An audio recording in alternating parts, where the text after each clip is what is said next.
Hey, this is C&D channel. I'm Chris. This is MMA for you. I'm going to be doing my UFC on Fuel TV 2 post-fight analysis. This is a very noteworthy card. Very solid matchups. Lots of good finishes. CR Bahadurzada earned a knockout of the night over Paulo Thiago. John McGuire picked up submission of the night over DeMarcus Johnson. And Pickett and Page won fight of the night honors as well. As far as my picks go, I got 8 of 12. Missing the CR pick, CR versus Paulo Thiago, Dennis Seaver versus Nunez, Head versus Abedi, and Diabati versus De Vos. Otherwise, I did pretty good here. Yeah, let's just get right to it. Alexander Gustafsson, the Mauler, beat Thiago Silva by unanimous decision. This was a good fight for Gustaffson. I think it really gave him a lot of cage time. He's used to finishing fights, but not everyone's gonna get finished. The other thing is he was actually in some bad spots as well. So he kind of got into a lot of different situations in this fight, so it's really good. He used a lot of movement, which I always like a guy who uses a lot of movement, and he was punching in bunches as well. He's throwing a lot of combinations with his hands, getting in. That uppercut was working really well. I did like what I saw from Thiago Silva though. He couldn't get inside, but he was always in the fight. So in that sense, he always tested him. He didn't. Besides like a right hand that really hit him hard in the second, he didn't do too much. But he's acquitted himself well. He didn't like gas out or anything. He kind of showed why he's like on that fringe of the top of the division. It's like he's not like a lower tier guy or anything. After watching this fight, I didn't get this impression that he's like with Diabati or Parash or Pokrayak. He's like a lot higher than that. Maybe gatekeeper level, but like one of those high end guys. Like I think he's higher than like a Matt Yushchenko, for example. Even though he doesn't actually have the wins to prove it by the eye test. He just looks like a guy that's always in fight. He has a strong ground game, and he has a lot of power in his stand-up as well. But the story really is Gustaffson here.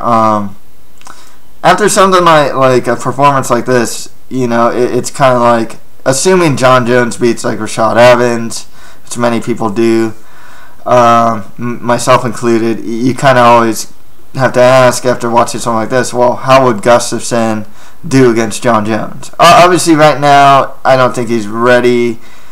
It's one of those weird things because I don't think he's ready for Jones, and he's making improvements per se, but like I know there's a lot of people that are convinced the Gustaffson we see now, it's pretty much the Gustaffson we'll see from now on. I don't know if I necessarily agree with that.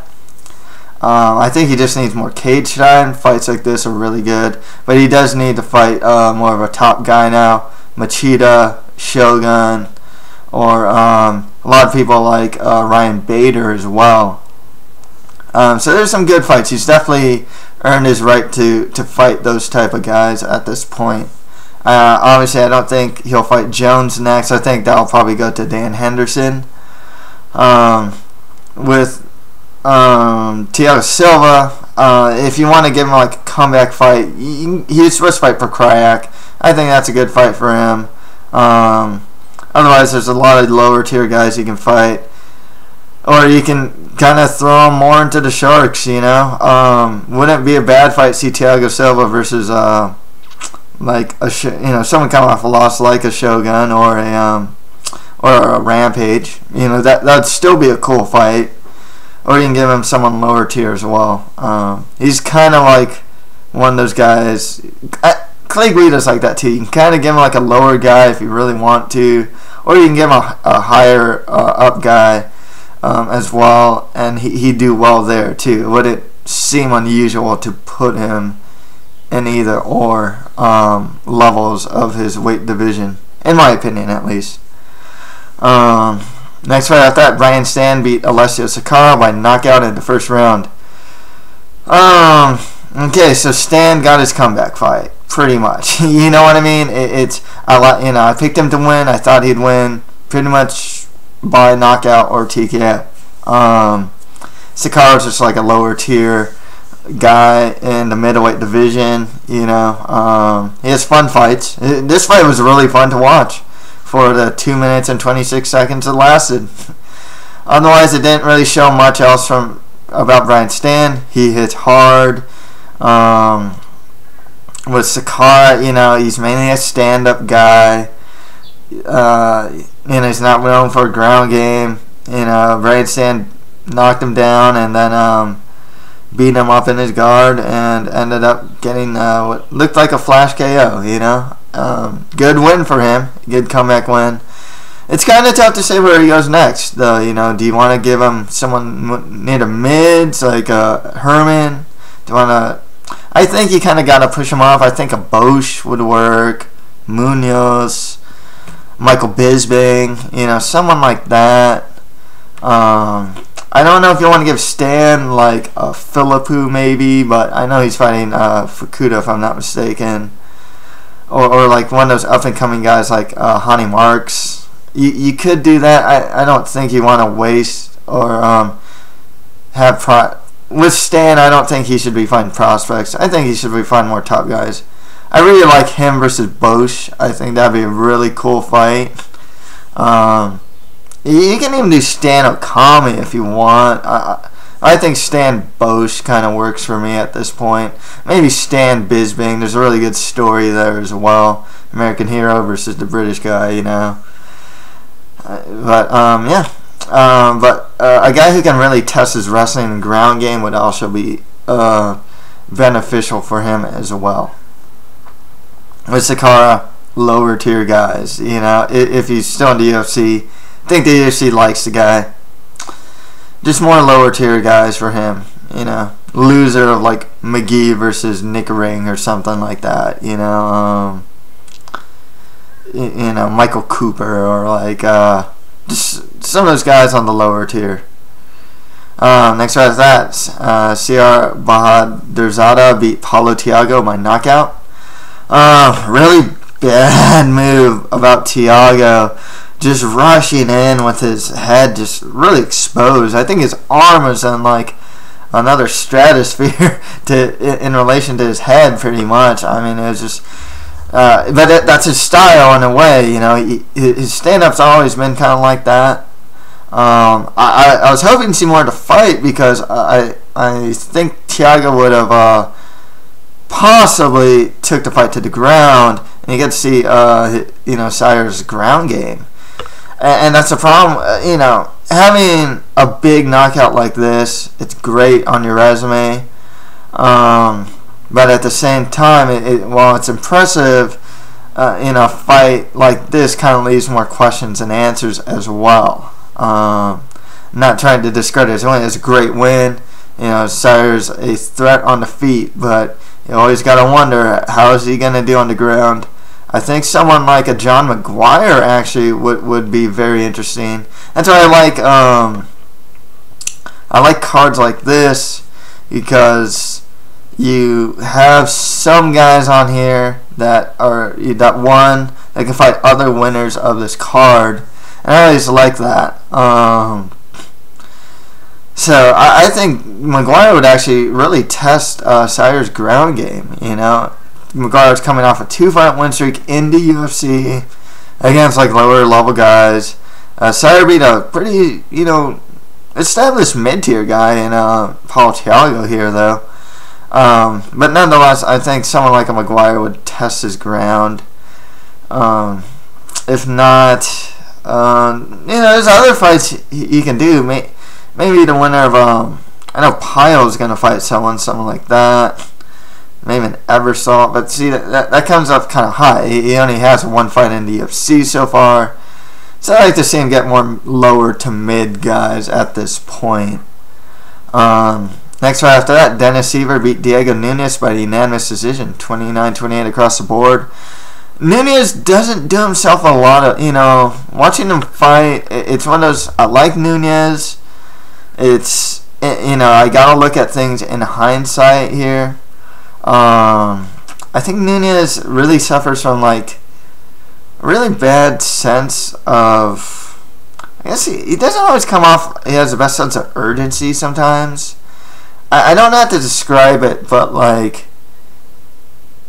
or like he doesn't put enough output. I think that could be it. He doesn't put a lot of output. He throws a lot of kicks, which is good. Well, no, he throws a lot of output. I guess it's like a sense of urgency to finish is his problem.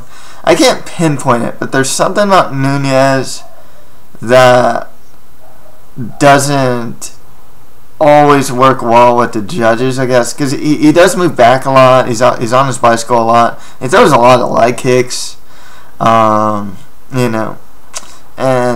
it doesn't help help him, especially against a guy like Seaver, who's just going to keep moving forward too. Who throws a good amount of output here as well. He looked good in featherweight. I liked what I saw from Seaver at featherweight. He didn't look so hulking here, but he was. Nunez is a pretty quick guy. He was going. Nunez would get his hits in, but so would Seaver, and that's the thing. I think Seaver had the better hands, whereas Nunez, in my opinion, had the better kicks. Seaver's a good kicker himself. I just thought that Nunez's kicks were getting through more than Seaver's. But Seaver's hands seemed to be getting through more than Nunez's hands. But Seaver, he's a really interesting guy at featherweight. He was doing really well at lightweight. Just beat a top 10 guy in featherweight. I don't think he's going to beat like Jose Aldo or anything, but I think he'll challenge. There's a good chance he can challenge him for sure. As far as next fights go, it's you kind of gotta give him someone more higher up in the division. You can't give him give him prospects like Pineda or Hades or something, but you don't really want to give someone like a Seaver. He's kind of established at this point. Geez, I got to think about who's on the top of the division. It's kind of escaping me. He can go wrestle like a Chad Mendes. That'd be pretty neat. Besides that, there's... Jeez, I always draw a blank when it comes to top of the division and featherweight in the UFC. Maybe Hominick. That'd be really good. If Hominick beats Yagin, that'd be good. Actually, it's just come back to me. Eric Koch, that's a good fight for Seaver. Ricardo Lamas would be a good fight for him as well. The winner of Poirier versus Korean Zombie wouldn't be too bad. I think that the winner of that should probably get a title shot, but one of those two guys should probably fight Seaver as well. Hachiyoki's not a bad fight for him because he'll test the ground, but I think Hiyoki's probably going to get the next title shot. There's a lot of guys stylistically that will be fun for Seaver, though. Eric Koch, Dustin Poirier, Korean Zombie are all fun, mainly stand-up fights. I also like that Seaver was trying to take Nunez down. Liked seeing that bit of variety in his arsenal. It's a good thing to always keep a guy guessing. One thing I like about Seaver is he's he fights. A lot of people are like, don't circle into the power hand. With him though, his power is in his left hand. He throws a really good left hook, spinning back kick, and front leg kicks of all varieties as well, to like the leg, body, or head. So he's a really interesting fighter in that sense as well. I like what I saw from Seaver, and there's some good fights for him. With Nunez, back to the drawing board. You know, he was doing really well. And he's beaten some good guys. So it's kind of like, do you want to give him the Omigawa or like, you know, the Leonard Garcia or like the Nam Fan or someone down there? Or do you want to still give him someone higher up? It's really tough to say. I'd say Nunez, Cub, Swanson. Someone kind of in the mid would be kind of nice as well. So, I mean, there's still good fights for Nunez for sure. Okay, next right after that, John McGuire beat DeMarcus Johnson by armbar in the second round. DeMarcus Johnson, I like this guy because win or lose, he's usually in good fights, and he's usually in some sort of finish, and it's usually a spectacular finish as well. Whether it's him up kicking, was it Garcia or Lopez? I forgot. And then triangle choking him, or getting beat up by Matt Riddle, James Wilkes, which is awesome grappling clinic, or like I said Riddle, Amir Sadala beating him up as well. You know, it's like, that's the thing. This was there's some cool ground stuff here, and the armbar was reminiscent of Matt Hughes' GSP. You know, that's the thing with Johnson. He's in good fights for. You know, with McGuire, I said Sire though. Kind of sticking with that. But James Head would also be another interesting matchup for McGuire as well. There's not too many shortage of fights for him, to be perfectly honest with you. There's just a lot of guys in the division that he can fight. You know, someone like an Arantes even, or geez, who else can he fight? Geez. You know, if you want to kind of move them up, then you could give him the mid-tier guys, like a Pyle, like a John Hathaway. John Hathaway versus McGuire would be pretty cool, actually. DeMarcus, though, but with McGuire, back to McGuire, I kind of like to see him against CR, just see how CR's ground game is like, or James Head, who's coming off a really good win over Betty. With DeMarcus, though, give him some lower tier guys. A Betty would be good, you know. You give him Paulo Thiago, David Mitchell, you know, he'd probably be in some crazy fight that probably ends in a finish, you know. So always nice to see a DeMarcus Johnson fight, actually. As far as good fights, though, fight in the night went to Brad Pickett versus Demarcio Page. Pickett won by rear naked choke in the second round. This is like 3 fights in a row, 3-fight losing streak for Page, but I think he should still be in the UFC, to be honest. He's always a game fighter. His submission defense isn't that great. He lost by guillotine choke to Brian Bowles in his last fight, and now by rear naked choke in this one. I think before that he lost by guillotine to Demetrius Johnson as well. Pickett looks really good. He's really a top 10 guy. Really well rounded. His striking like a lot more like he's a brawler, but he is like, it's more measured than like Demarcio Page's brawling. He took him down, you know, and you know, he has a good submission game as well. I like what I see from Pickett.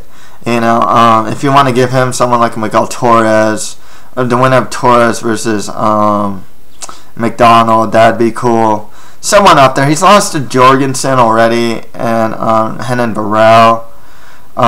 Maybe a guy like Eddie Wineland would be cool as well. So there's some cool fights for Pickett for sure. Or give Pickett the loser of Cruz versus Faber. That'd be a cool fight as well. Page, I'd kind of give him someone more in the lower tier.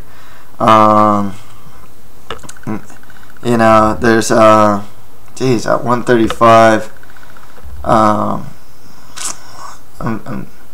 If you want to give him something like a Yamamoto, that'd be pretty interesting. Someone coming off a loss. Geez, the other Japanese fighter's coming off a loss too, whose name escapes me at this moment. But yeah, just give him some lower tier guys, and the bantamweight division at this point. He's fighting a lot of tough guys. It's like Demetrius Johnson, Brian Bowles, Brad Pickett. You know, he's always getting some tough guys. I think he should probably get some more I guess favorable matchups. I guess he kind of deserves it. He's always in fun fights. I always like watching Demarcio Page fight. Okay, on to the prelims. James Head beat Papi Abedi by submission. Abedi was a really highly rated. He was #1 prospect in the Bloody Elbow scouting report, and he's fizzled out, man. 2 rear naked choke losses, both in the first round now.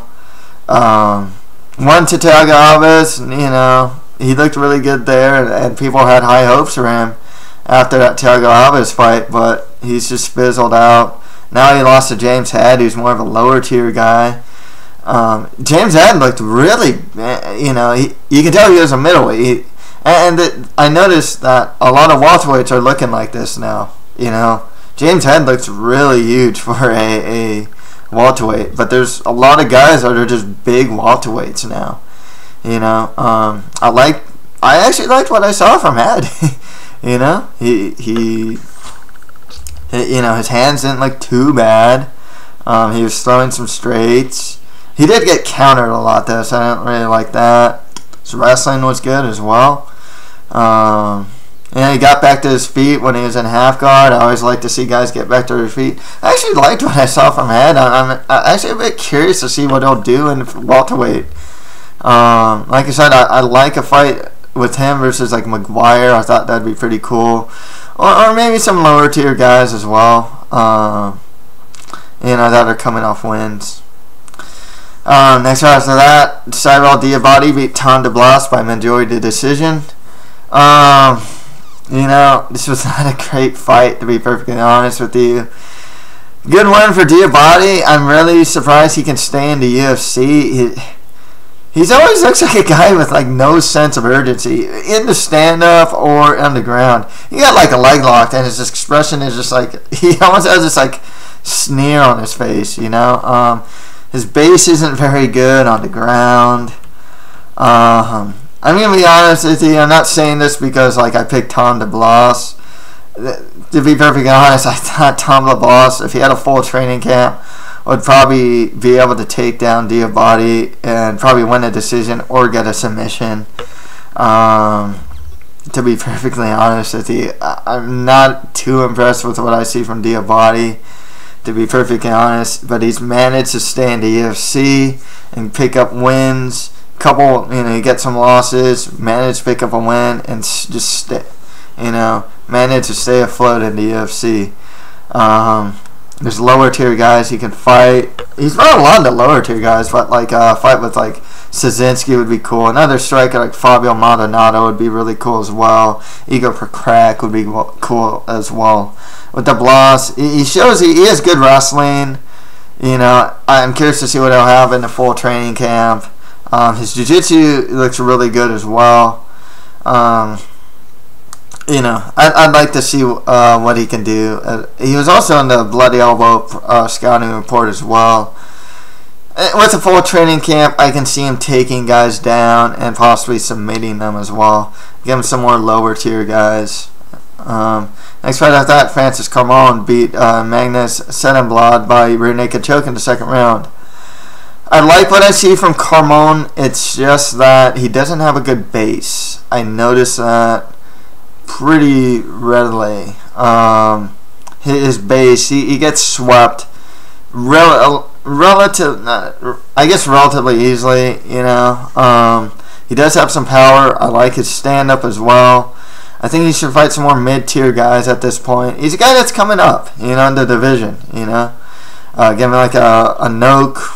Kyle Noak, Ed Herman even, wouldn't be too bad. The winner of McGee versus Ring. The winner of Philippou versus Fukuda would be cool as well. And he's a guy coming up. With Magnus, the lower tier of the middleweight division would work for him. Next right after that, Reza Madadi beat Yoslandi Esquerdo by guillotine in the second round. Madadi did not want to strike with Esquerdo, and I can see why. I liked what I saw with the striking from Esquerdo. I picked Madadi to win. And he won kind of the way I thought he would. He'd take the fight to the ground and get the submission. He's really a bulldog. You know, his nickname's Mad Dog. He's really a mad dog about getting that takedown. I really like that about him. You don't want to stand with a guy like Esquerdo, and also Esquerdo actually had a problem of bull rushing forward, but that left him so open for the takedown. And that was the thing. Otherwise, I did like what I saw from Esquerdo. I'm curious to see what he has moving forward. With Madadi, I like his ground game. Curious to see what his stand-up, more of a stand-up is, but he's definitely a bull about, you know, getting that takedown. Next right after that, Simeon Thorson beat Bassam Youssef by rear naked choke in the second round. Thorson's definitely a ground threat. A lot of his wins are by submission, so I'm not surprised he got the rear naked choke here. There's not much I can say because, you know, this is their first fight in the UFC. Just moving forward, whatever. Geez, I forgot what weight division they're in right now, but let's get more lower tier guys in the division. Next right after that, Jason Young beat Eric Wisely by unanimous decision. I like Jason Young's stand-up. It's pretty solid. With Eric Wisely, it's 2 losses in a row now. I don't know if he's going to stay in the UFC or not. Lost to Oliveira by calf slicer. Now he lost to Jason Young. You know, Young was going... I forgot who he lost to before. I think it was Omigawa or someone like that. Yeah. It's good to see him get a win. He looks solid in his performance here. You know, there's not much I can say. It's like more lower tiers for the division. You know, that's who they should be fighting next. You know, it's not really much I can really say about that. And that's pretty much it for my UFC on Fuel TV 2 post-fight analysis. If any comments, just leave them below. That's it for MMA for you. Thank you very much.